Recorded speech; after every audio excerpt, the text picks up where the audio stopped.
pagi sahabat pembelajar, kita berjumpa kembali di seminar Indonesia Belajar yang tentunya hadir di tengah-tengah kita. Dan sebelum kita mulai, saya ucapkan minal aidin wal faizin, mohon maaf lahir dan batin bagi Anda yang merayakan. Selamat Idul Fitri, semoga sehat selalu dan tentunya bahagia selalu ya.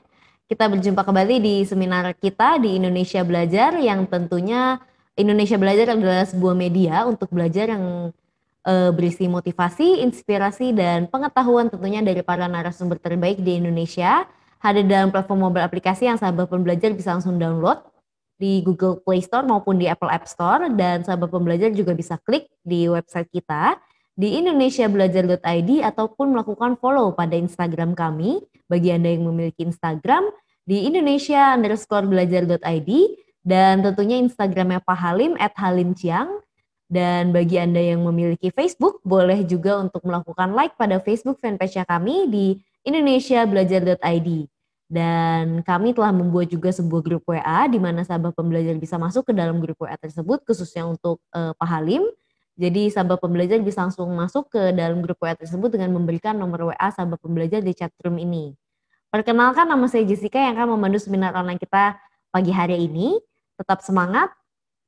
Sahabat pembelajar, seminar online kita pagi hari ini seperti biasa hari Senin kita menghadirkan Bapak yang luar biasa. Beliau merupakan Bapak Halim Siang, co-founder of Ray Institute Center for Fitness Excellence, promotor hidup sehat yang bermisi mengajak, mengedukasi, dan mencerahkan sebanyak mungkin orang untuk hidup sehat lebih awal dalam upaya mewujudkan kualitas hidup lebih baik dan usia harapan hidup lebih lama. Tentunya beliau sudah hadir di tengah-tengah kita sapa terlebih dahulu. Selamat pagi Pak Halim, apa kabar? Selamat pagi Bu Jessica, selamat pagi juga sahabat pembelajar semua. Minal aidin wal faizin, semoga semuanya dalam keadaan yang baik. Syukurlah saya juga dalam keadaan yang lumayan baik. Luar biasa. Ya, gimana audionya oke? Audionya oke Pak? Ya. Dari sahabat pembelajar sudah oke kan ya audionya Pak Halim? Kalau dari studio sudah oke, audio Pak Halim sudah jelas? Oke. Tema seminar online kita hari ini adalah mengatasi pakaian menyempit setelah Lebaran. Wah, temanya sangat luar biasa nih. Ini tentunya sudah terjadi di hampir semua orang nih Pak Halim. Karena walaupun Lebaran tidak Lebaran, liburan pasti tetap aja makannya banyak nih. Oke. Jadi berat badan itu kan bertambah setelah Lebaran. Pakaian menjadi sesak dan terasa menyempit. Dapatkan informasi untuk mengatasinya dan tips untuk tidak mengulanginya tahun depan. Nah, ini luar biasa sekali tema kita hari ini. Jadi sahabat pembelajar jangan sampai keluar sampai kita selesai. Dan bagi Anda yang ingin bertanya, Anda bisa langsung tulis saja pertanyaannya di chat room kita. Dan nanti pada saat sesi tanya jawab kita akan bahas bersama-sama dengan Pak Halim. Dan apabila nanti ada waktu boleh juga untuk melakukan raise hand untuk bicara langsung kepada Coach Halim atau Pak Halim. Oke Pak Halim, sepertinya sudah tidak sabar lagi untuk kita memulai tema seminar kita hari ini. Bagaimana nih Pak penjelasan mengenai mengatasi pakaian menyempit setelah Lebaran? Silakan Pak Halim. Ya, terima kasih Bu Jessica. Saya izin untuk share screen ya.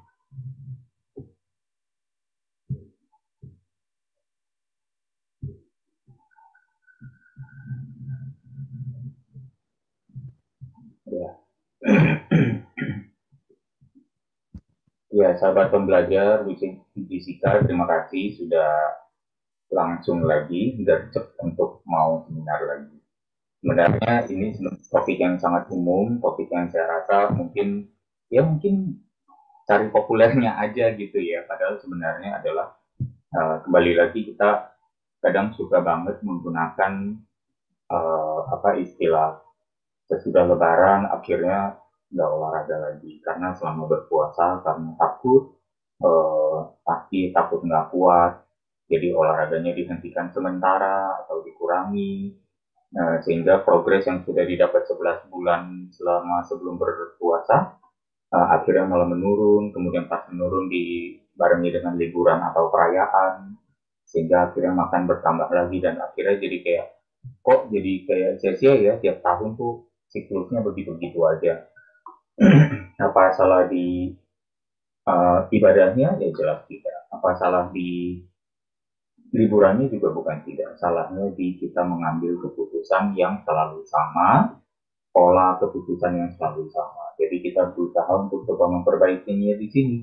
Kenapa? Karena ini berhubungan dengan momentum. Nanti kita bahas sedikit ya. Saya lanjut ke slide dulu. Nah, ini yang suka sekali menjadi kendala atau misalnya hal yang fakta yang dihadapi. Bahwa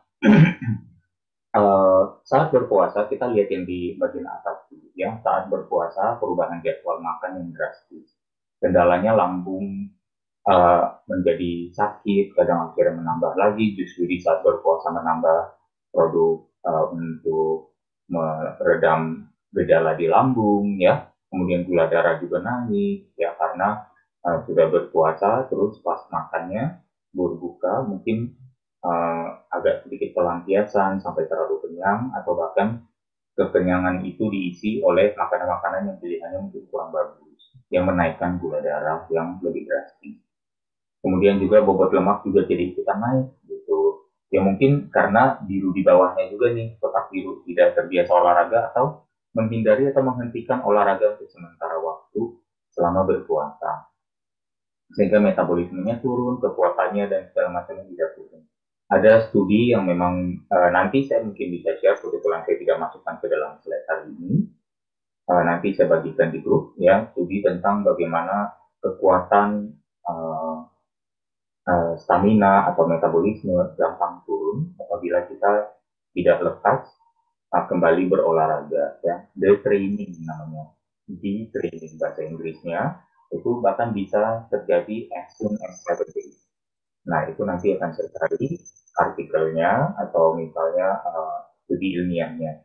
Jadi teman-teman perlu tahu di sini bahwa justru dengan penurunan seperti ini alangkah baiknya kalau kita sudah mulai mengambil keputusan, oke, tahun depan saya tidak akan berhenti olahraga meskipun berpuasa, gitu ya. Jadi masuk ke materi menyiasati puasa yang lebih sehat yang saya sampaikan waktu pas awal berpuasa, gitu. Jadi bisa divisit lagi antara slide hari ini dan slide yang bulan bulan lalu.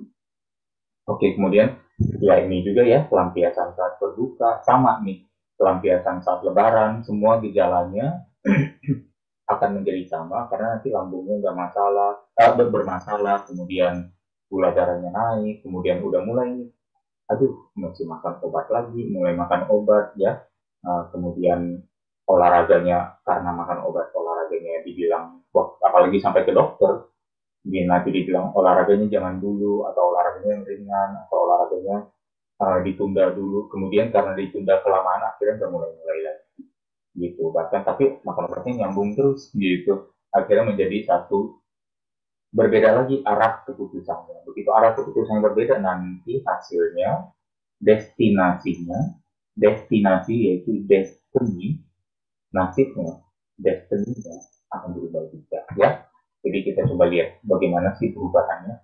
Nah, nah ini yang sebenarnya sering disampaikan ya bahwa sebenarnya losing momentum jadinya kalau kita berhenti. Kemudian kita tidak memulai lagi. Nah sekarang bagaimana mengatasinya?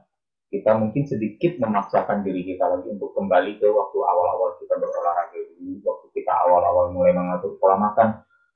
Memulai 2 kali mungkin sangat sulit secara bersamaan sesudah badan melebar saat lebaran. Ya, jadi akhirnya pakaiannya menyempit gitu. Di sini ada 2 merpati nih ceritanya lagi berdiskusi. Ada yang nanya, apa kata lain dari kehilangan momentum? Ya, atau momentum yang udah bagus akhirnya tidak dilanjutkan. Ya, tidak ditindaklanjuti dengan konsistensi. Gitu. Ya, artinya ini ya softening, shrinking, waning, narrowing, slackening, sinking, lowering, plunging, sagging, wasting. Itu adalah kata-kata lain dari kehilangan momentum. Bahasa Indonesia-nya mengendor, mentiup, memudar, menyempit, ya dalam arti mengerucut, ya arah hidupnya pilihannya jadi semakin sedikit, bertambah malas, makin terpuruk atau tenggelam, mengalami penurunan, menukik turun, merosot tajam, ya, terkikis ataupun terbuang. Ya, semua itu adalah konsekuensi dari losing momentum.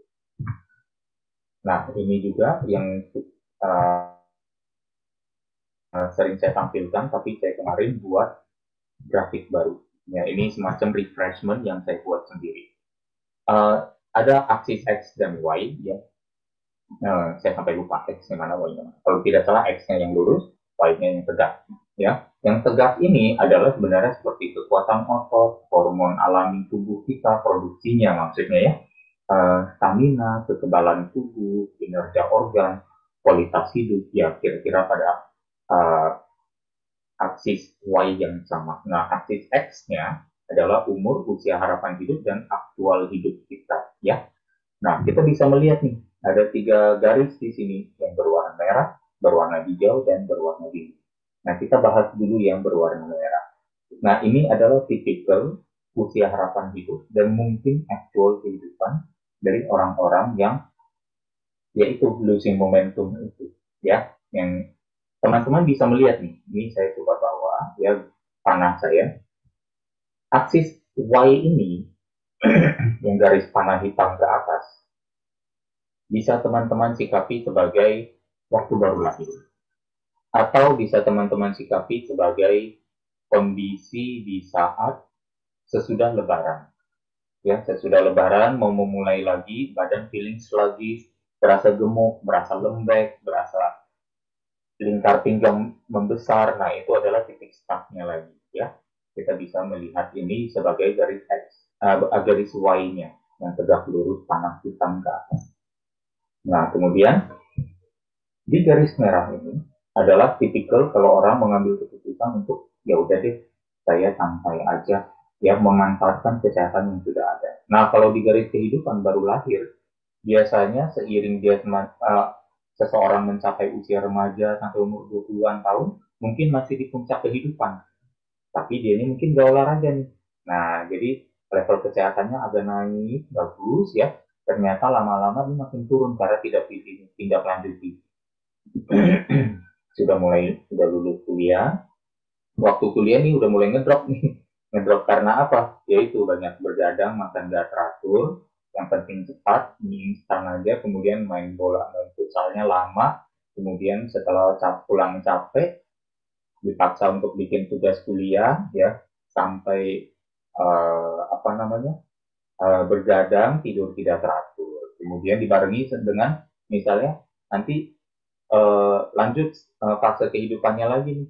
Fase kehidupan apa? Berkeluarga, atau mencari kerja dulu. Pas mencari kerja, ambisi gede, jadi bersedia lembur, bersedia meeting lama, bersedia berada di lapangan, makan jadi berantakan. Kemudian berkeluarga, tapi udah makin sejahtera, ya.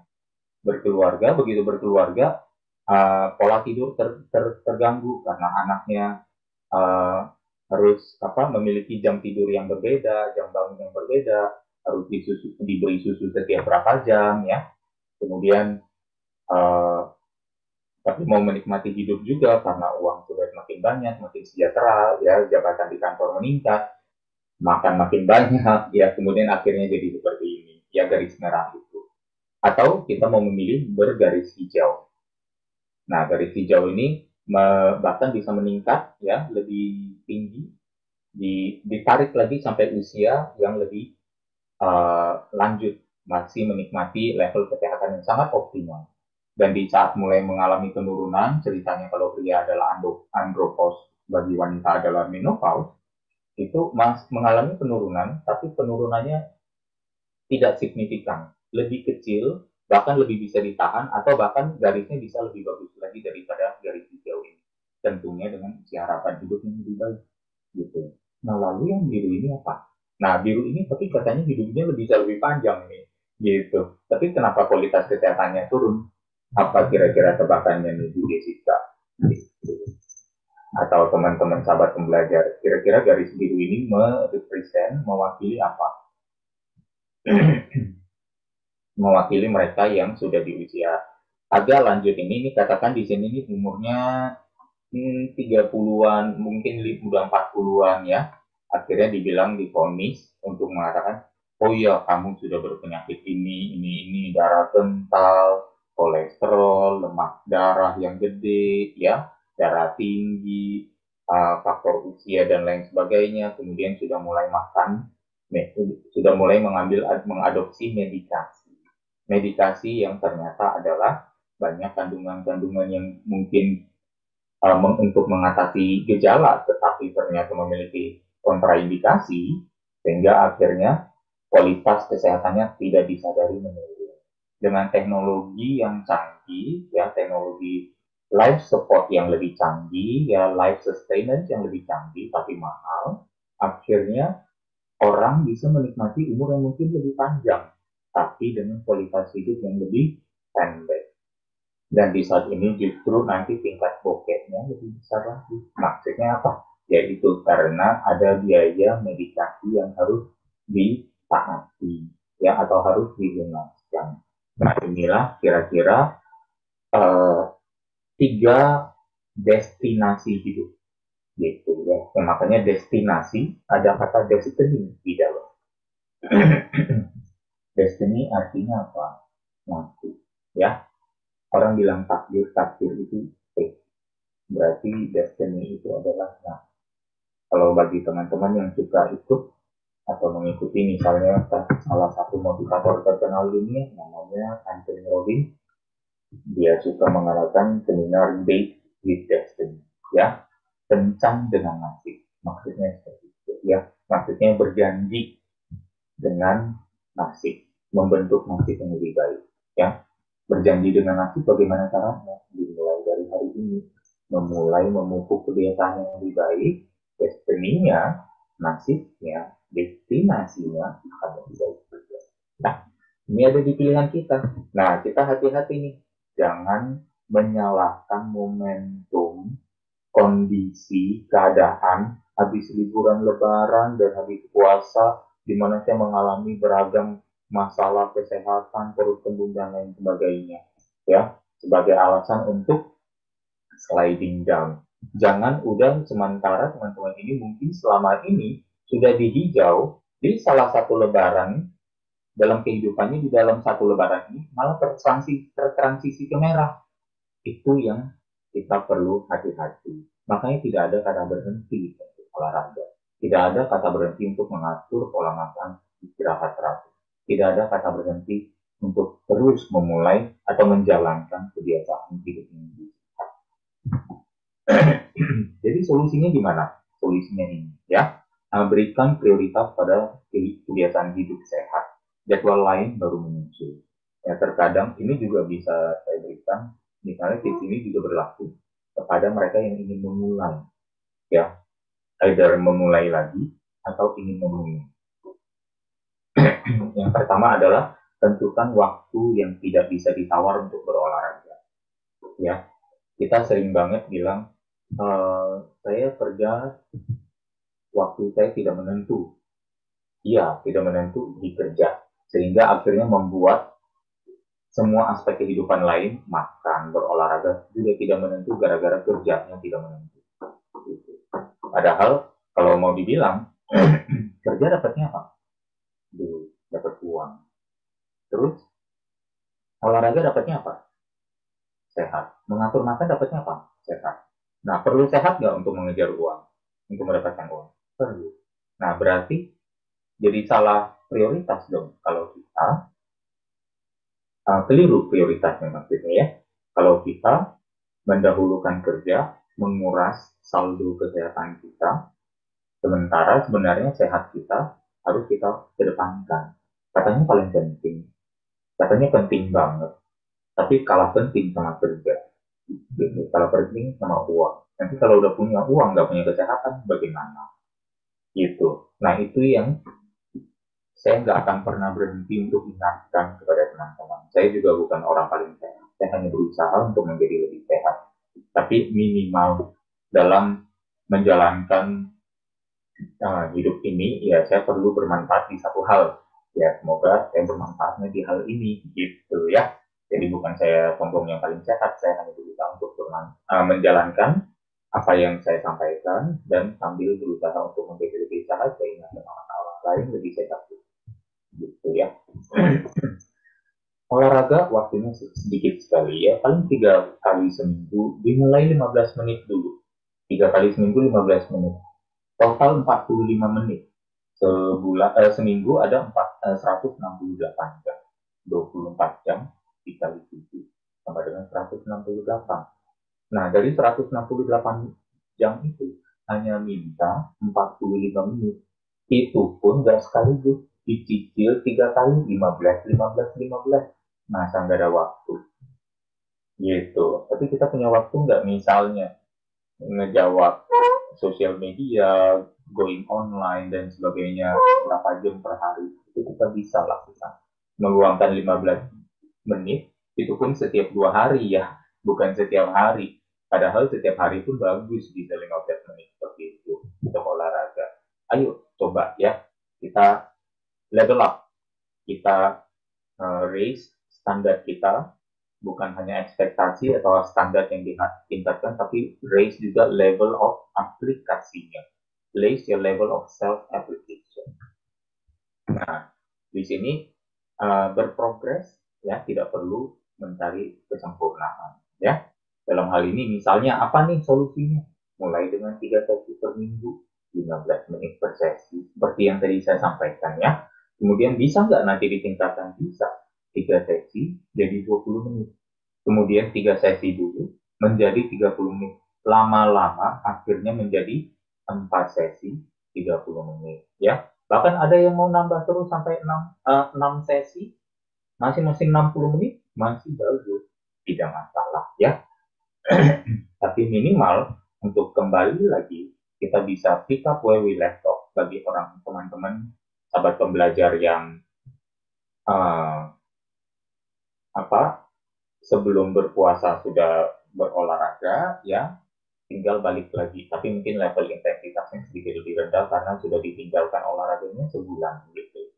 Tapi bagi yang benar-benar beginner, yang baru memulai, boleh coba menggunakan taktik atau strategi progresif seperti ini.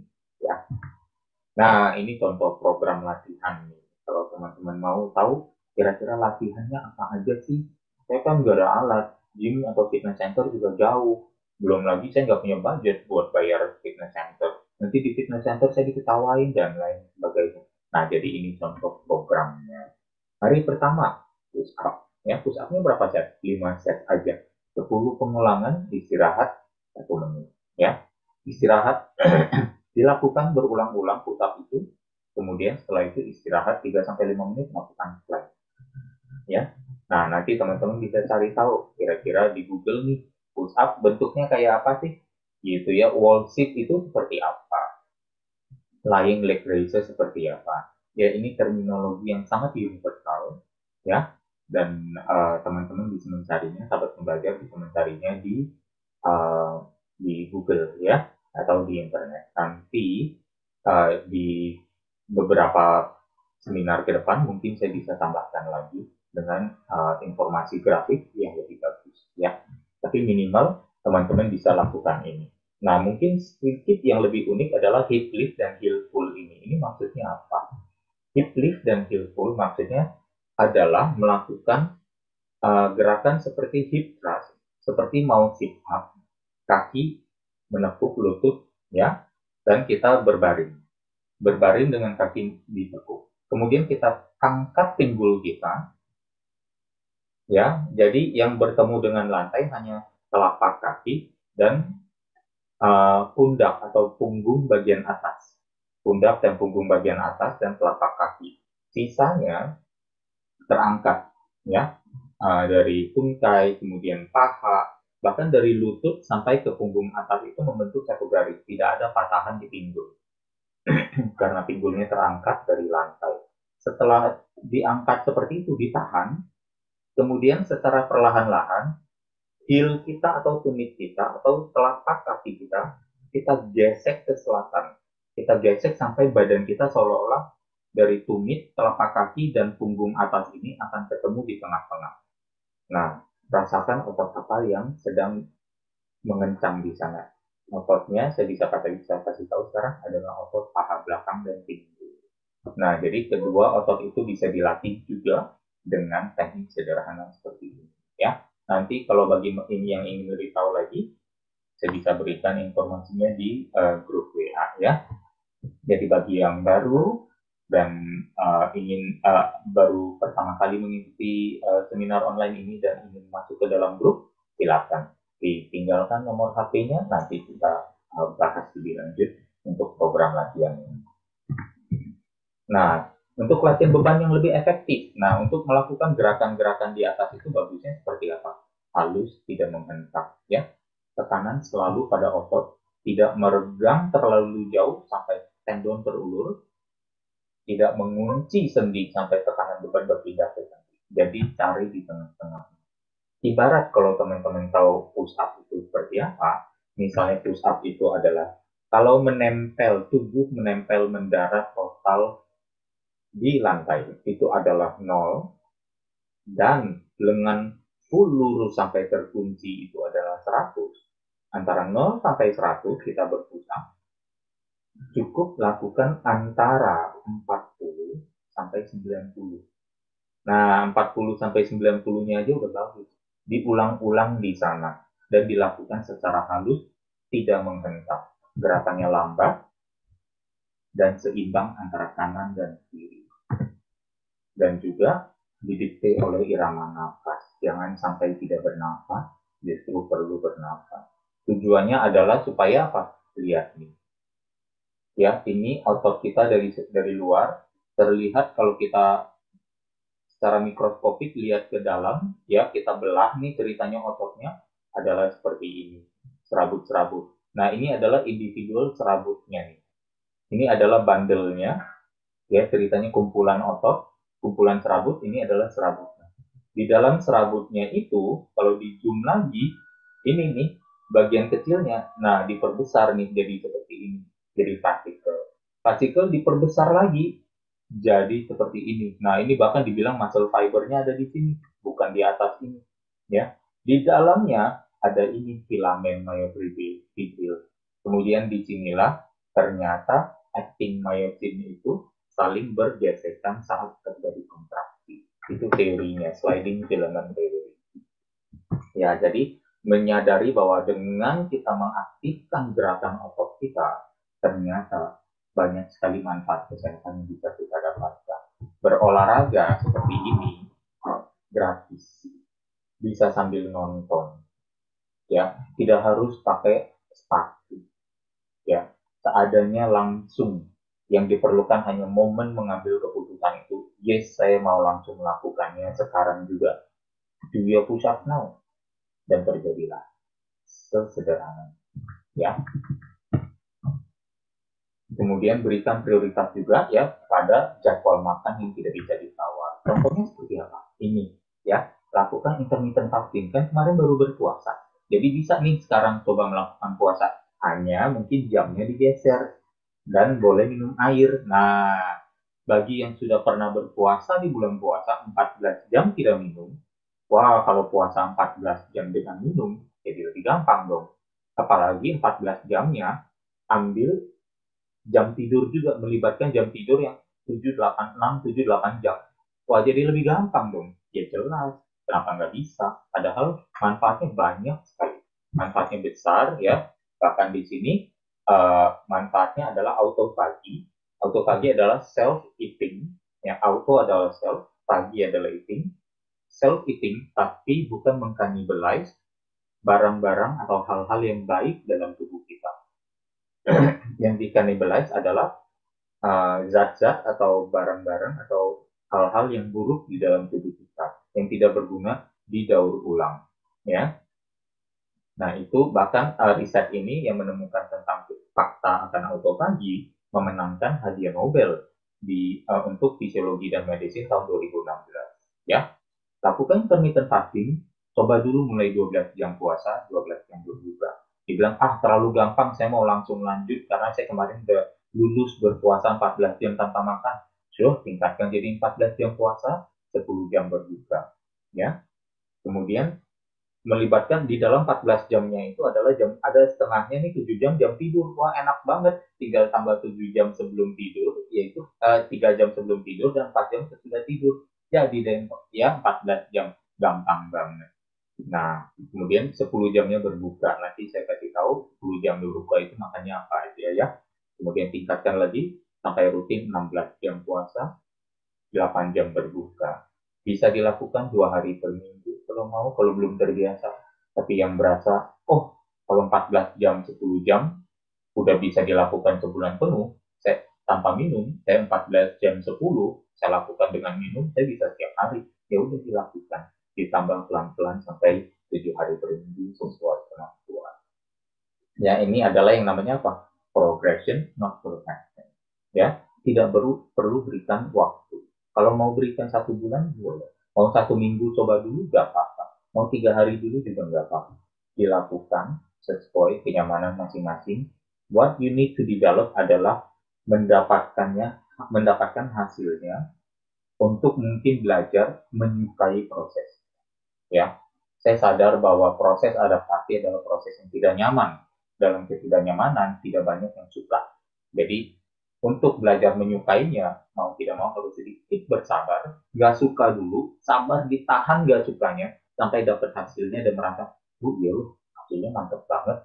Tapi kemudian ternyata apa? Dari gak suka lama-lama beradaptasi, jadi biasa aja. Lama-lama karena menikmati hasilnya, jadi bilang suka. Ya, jadi proses dari gak suka ke suka pun sebenarnya perlu diperhatikan. Dan itu at your own pace. Jadi progress, not perfection. Bukan berdasarkan timeline yang diberikan coach, bukan berdasarkan standar yang diberikan artikel atau di buku, tapi berdasarkan level kemampuan kita beradaptasi dan kesadaran kita melakukannya. Ya.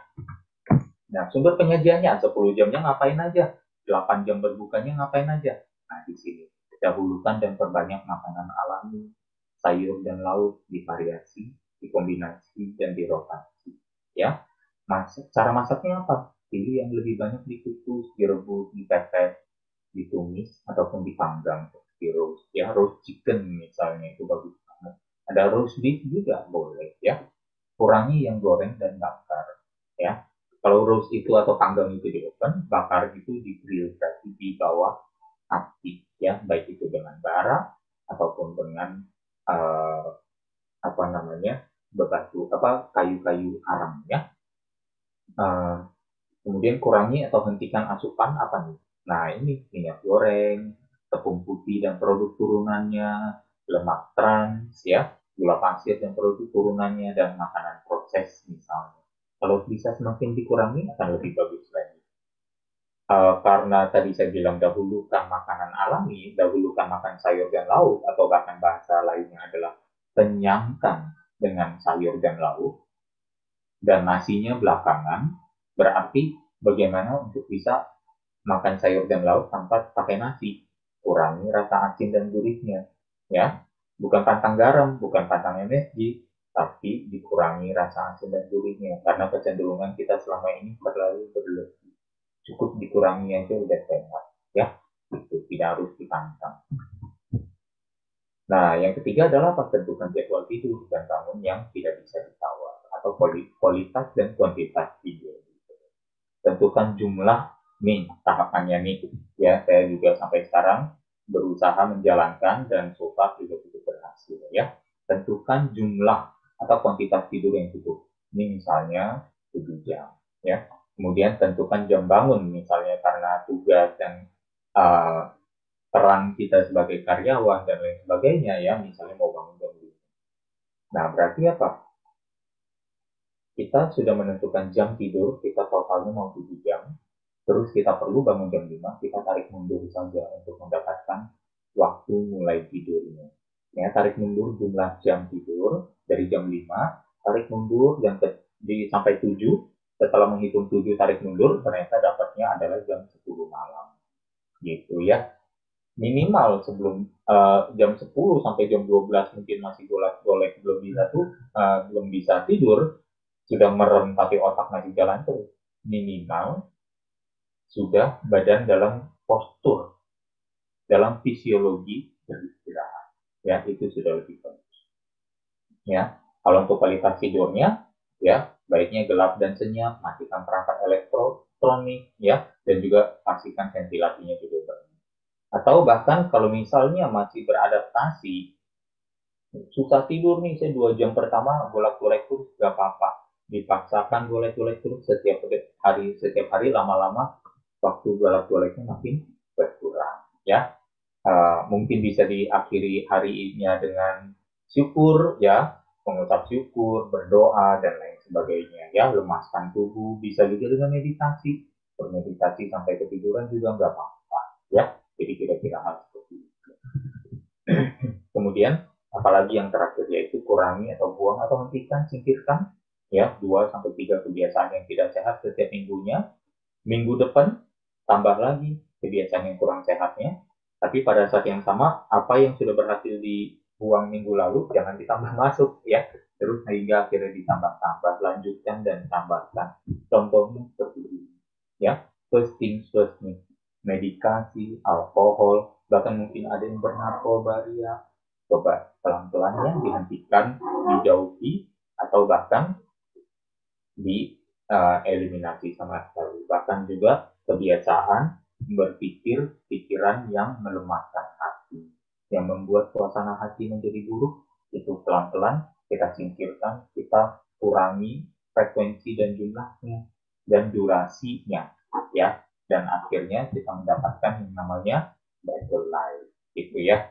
Jadi in conclusion, hikmah menjadi pribadi yang lebih sehat adalah menambah lebih banyak kebiasaan sehat untuk diri sendiri dan mengurangi berbagai kebiasaan tidak sehat sampai semuanya bisa ditinggalkan. Tidak perlu sempurna baru mau menjalankan. Tidak perlu menunggu sampai tahu banyak dulu. Berhentilah membandingkan juga dengan orang lain. Jangan berpikir atau mempertimbangkan terlalu lama juga. Karena biasanya semakin lama seseorang berpikir atau mempertimbangkan, semakin otaknya akan mencari pembenaran untuk tidak pernah memulai. Dan kita tahu, tidak memulai adalah resep pasti tidak meraih yang dicita-citakan. Ini juga yang menjadi esensi setiap ibadah, untuk menjadi manusia yang lebih baik, menambah banyak kebaikan, mengurangi banyak keburukan atau kekurangan. Setelah badan melebar dan pakaian menyempit, solusinya bukan membeli pakaian baru, tetapi berhenti mengulangi itu. Demikian dari saya, semoga bermanfaat adanya, dan kalau ada yang kurang berkenan, saya mohon maaf, ya. Saya kembalikan lagi ke Bu Jessica. Terima kasih.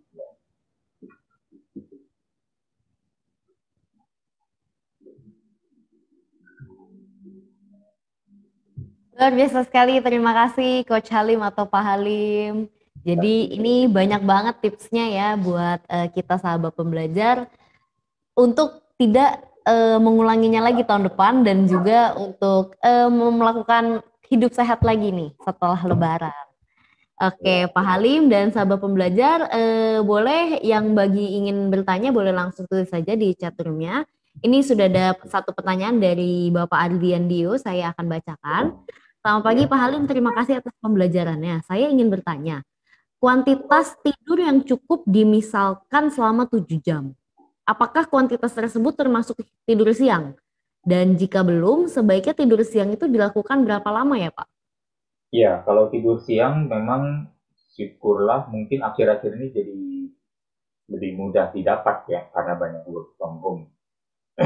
Kalau mau total 7 jam dengan tidur siang boleh. Tapi kalau dirasa kalau tidur siangnya 1 jam dan tidur malamnya 6 jam, dan dirasa itu sesuatu yang ideal dan cocok, ya boleh-boleh saja, ya. Jadi tidak menjadi satu kebakuan untuk tidur non-stop sekali, kemudian tidak tidur siang, karena ada juga beberapa studi menemukan manfaat tidur siang sehingga bisa diinkorporasikan masuk ke dalam pola hidup kita. Juga terjawab Pak Ardian. Oke, siap. Terima kasih Pak Halim, Pak Ardian Dio. Semoga terjawab. Apabila ada pertanyaan lanjutan, boleh langsung tulis saja di chat room-nya. Dan sebelum kita lanjut, saya akan ingatkan kepada sahabat pembelajar bahwa jangan lupa untuk masuk ke dalam grup WA kita. Karena nanti di dalam grup WA, materi Pak Halim hari ini akan di-share ya. Nah, jadi jangan sampai jalan dan kita masih bisa baca-baca lagi tuh untuk tipsnya. Oke. Halim, olahraga itu misalkan ada orang yang olahraga awalnya itu dia di pagi hari. Tetapi setelah liburan ini, dia menjadi di malam hari karena di pagi hari mungkin dia tidak dapat bangun gitu. Nah, itu apakah berpengaruh Pak Halim dan lebih baik mana? Apakah kita berolahraga di malam hari atau lebih baik di pagi hari? Iya, kalau saya rasa berolahraga kapanpun baik saja. Ya, kadang kita mungkin merasa bahwa oh olahraga malam lebih bagus di yang cocoknya aja gitu. Karena kalau saya bilang malam nanti yang ada waktu pagi jadi terdiscourage juga akhirnya tidak berolahraga. Jadi berolahraga lebih bagus dari tidak sama sekali. Jadi buat saya yang penting dilakukan dan membangun kontinuitas atau konsistensinya. Itu bagi yang merasa saya ada waktunya malam, tapi kalau saya olahraga malam jadi susah tidur, ya berarti kan itu pilihan. Pilihan siapa siapa yang memilih waktunya malam baru ada waktu diri sendiri juga, gitu loh. Jadi kadang kita seolah-olah berasa kita terperangkap dalam situasi yang tidak bukan pilihan saya, enggak juga. Ya, tanpa kita ketahui itu adalah pilihan kita sendiri. Ya, jadi coba diperbaiki aja, entah itu berolahraganya, apa namanya, make sure bahwa kita meng-create kondisi yang baik untuk diri kita sendiri. Ya, jangan sampai kita bilang, saya nggak cocok olahraga malam, tapi ada waktunya baru malam. Ya, itu yang namanya mencari pembenaran gitu. Padahal sebenarnya tinggal cari aja waktunya sendiri lagi. Kalau nggak cocok olahraga malam, buat sampai olahraga pagi itu possible. Gitu. Oke, Kira-kira berarti lebih seperti itu. baik memang cocok-cocokan di tubuh masing-masing ya Pak Halim ya? Iya, kalau ada yang merasa, oh saya nggak masalah, saya habis olahraga, yang penting udah mandi, ya saya bisa tidur, ya nggak apa-apa juga. Gitu kan hampir sama dengan orang minum kopi. Ada yang orang minum kopi dari pagi hari, malamnya nggak bisa tidur. Ada orang juga yang bahkan udah minum kopi, nggak sikat gigi langsung tidur, tapi masih bisa tidur juga. Gitu bisa bisa ada dua contoh ekstrim kan. Jadi semua orang itu begitu berbeda variabilitasnya, jadi disesuaikan dengan kemampuan masing-masing. Siap. Terima kasih Pak Halim. Ada satu pertanyaan lagi Pak Halim. Bagaimana sih kita untuk menyadarkan orang-orang bahwa memang kita itu tidak perlu makan nasi Pak Halim? Karena kan memang biasanya budaya orang Indonesia itu makan nasi terus gitu ya Pak Halim. Dan kita tahu bahwa nasi itu banyak karbo dan juga gula dan sebagainya. Sebetulnya nasi Ya, itu dapat digantikan dengan yang lain. Nah, bagaimana sih kita menyadarkan orang-orang bahwa lebih baik kita ganti aja nasinya seperti itu Pak Halim? iya sebenarnya nasi itu bukan suatu pilihan karbohidrat yang buruk juga. Jadi bukan soal menyadarkan mereka seperti misalnya ini nggak seperti misalnya narkoba, judi, alkohol yang ini nggak bagus, jadi kamu harus sadar. Nggak seperti itu juga ya. Jadi nggak apa-apa kalau pilihannya memang yang disuka ada nasi, ya udah gitu.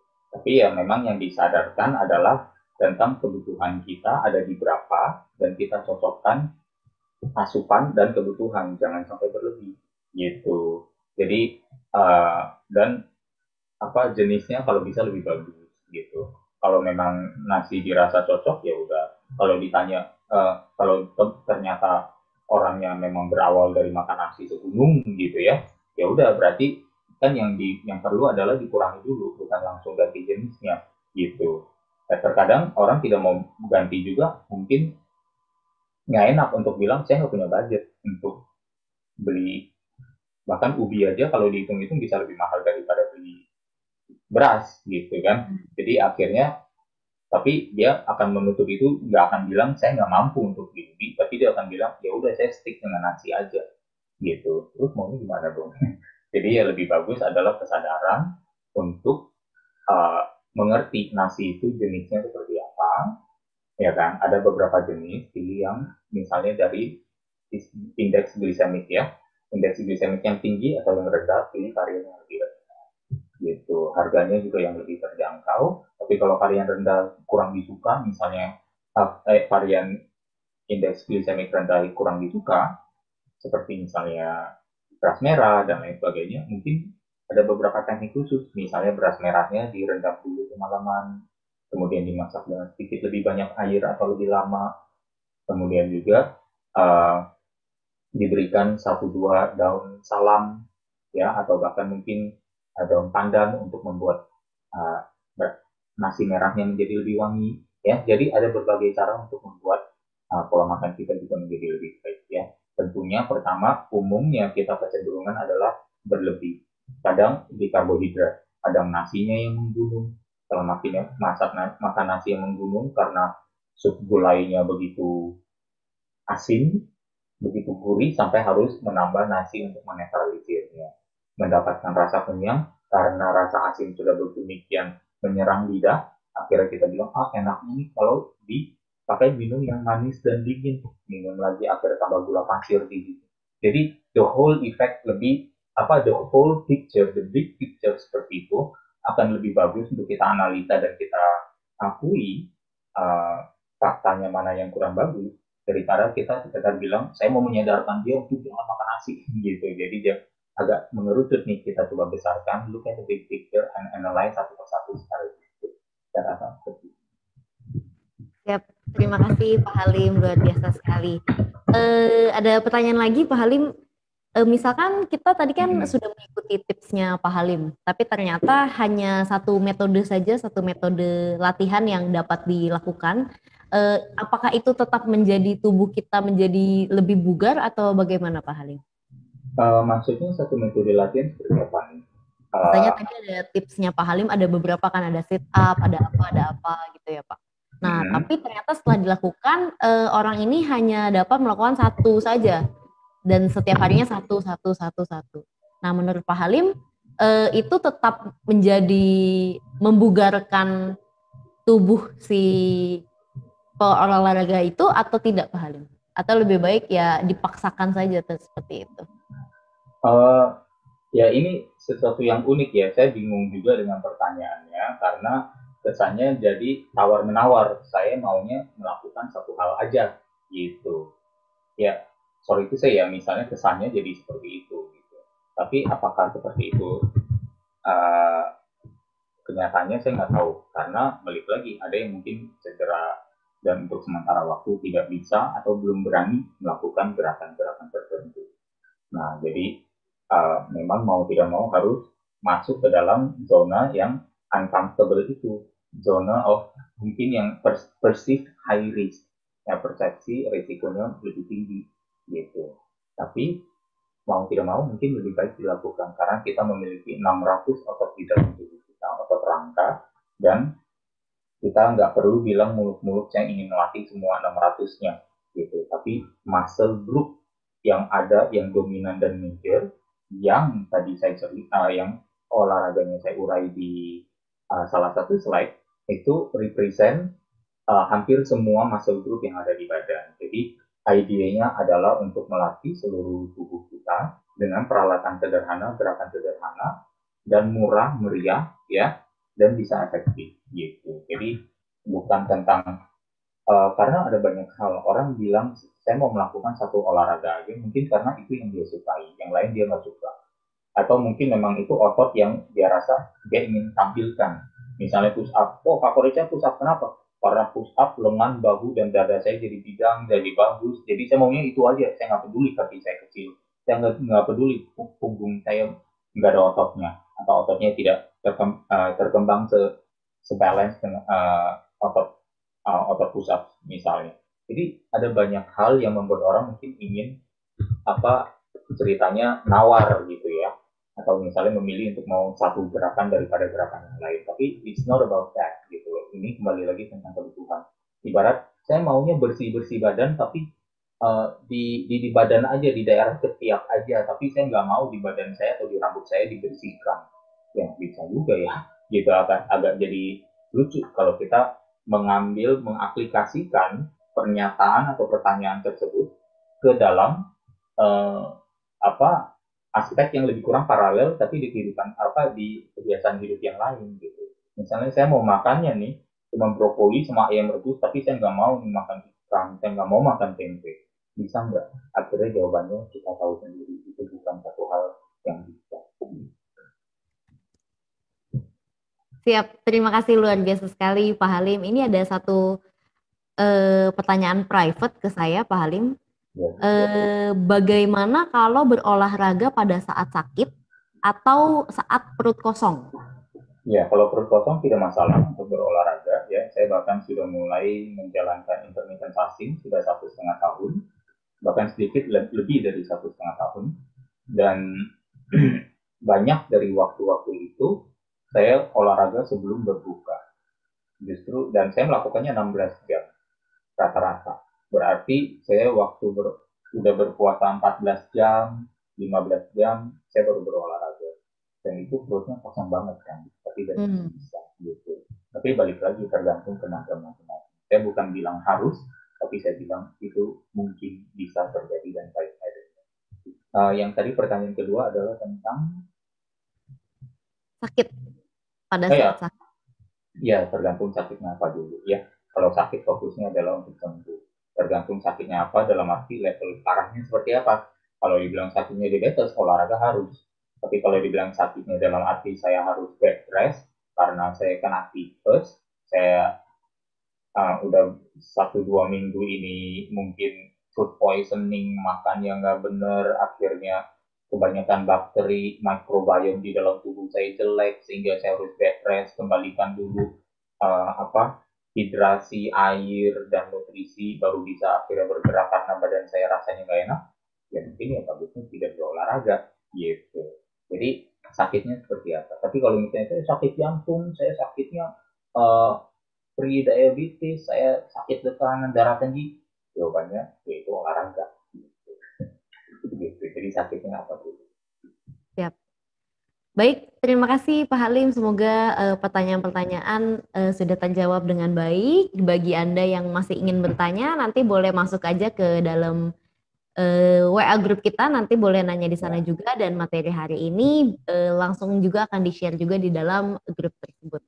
Terima kasih Pak Halim yang sebesar-besarnya, dan juga terima kasih sahabat pembelajar sudah hadir di tengah-tengah kita. Kita akan berjumpa lagi di minggu depan.